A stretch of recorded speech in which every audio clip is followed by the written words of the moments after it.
ત્રિનેત્રમાં આગળ વધી તો જળ એ જીવન છે. વાત સાચી છે, પરંતુ એ જળ તમારા જીવનને બરબાદ કરવાનું હોય તો?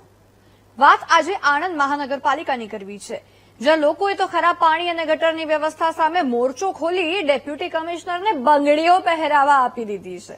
માન્યમાં ન આવતું હોય તો જોઈ લો આ રિપોર્ટ, કેમ બંગડી પહેરાવી ડેપ્યુટી કમિશનરને.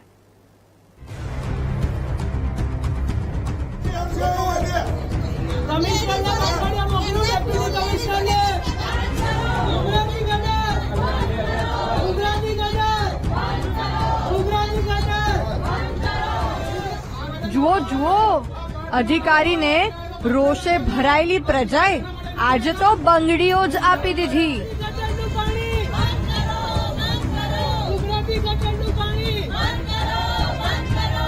કહેવાનો મતલબ સમજી ગયા હશો. આ રોષે ભરાયેલા લોકો આણંદના રહેવાસી છે અને સામે ખુરશી પર બેઠેલા વ્યક્તિ આણંદ મહાનગરપાલિકાના ડેપ્યુટી કમિશનર છે. વાત આણંદના પાધરિયા વિસ્તારની છે, જ્યાં ગટર ઉભરાવાથી લોકો પરેશાન થઈ ગયા છે. ગટરના પાણી હવે તો પીવાના પાણી સાથે પણ ભળવા લાગ્યા છે.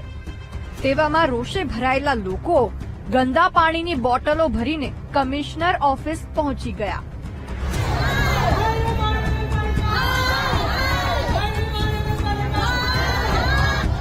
હલ્લાબોલ કર્યો.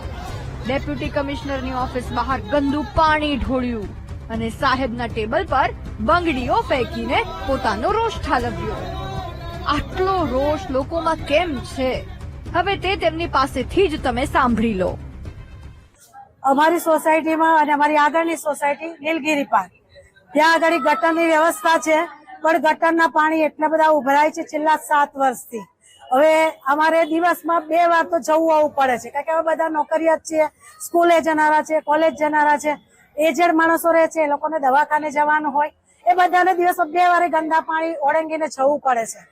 આજ દિન સુધી અમે વારંવાર મહિને એમને લેખિતમાં અરજીઓ કરી છે મ્યુનિસિપાલિટીને. અમને કહે છે કામ થઈ જશે, પણ આજ દિન સુધી કોઈ ત્યાં જોવા નથી આવ્યું, કોઈ સર્વે કરવા નથી આવ્યું કે કોઈ અમને ત્યાં વ્યવસ્થામાં હાજર નથી થયા.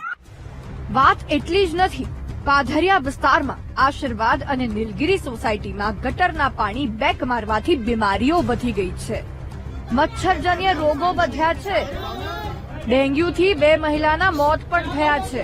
તેવામાં તંત્રને જગાડવા માટે મોટી સંખ્યામાં મહિલાઓએ ડેપ્યુટી કમિશનરનો ઘેરાવ કર્યો હતો. લોકોની માંગ શું છે, જરા તે પણ સાંભળો. વારંવાર રજૂઆત કરવા છતાં તે લોકો રજૂઆત સાંભળતા નતા. આ સત્તાધીશો ચામડીના થઈ ગયા ત્યારે આજે અમે બધા આવ્યા, પણ ડેપ્યુટી કમિશનરના અમુક સ્ટાફના જે ચા કરતા કિટલીઓ ગરમ હોય એવા જે સ્ટાફના માણસો છે, એમને અમારી સાથે ઉદ્ધતાઈ ભર્યું વર્તન કર્યું. ત્યારે અમે ડેપ્યુટી કમિશનરની ઓફિસની બહાર ગટરનું પાણી રેડ્યું. ડેપ્યુટી કમિશનરને અમને બંગડી આપી અને અમારો આજનો વિરોધ નોંધાવ્યો હતો. આવનારા સમયમાં જો આ ગટરનું પાણી બંધ નહીં થાય તો આનાથી પણ ઉગ્રથી ઉગ્ર આંદોલન કરવામાં આવશે.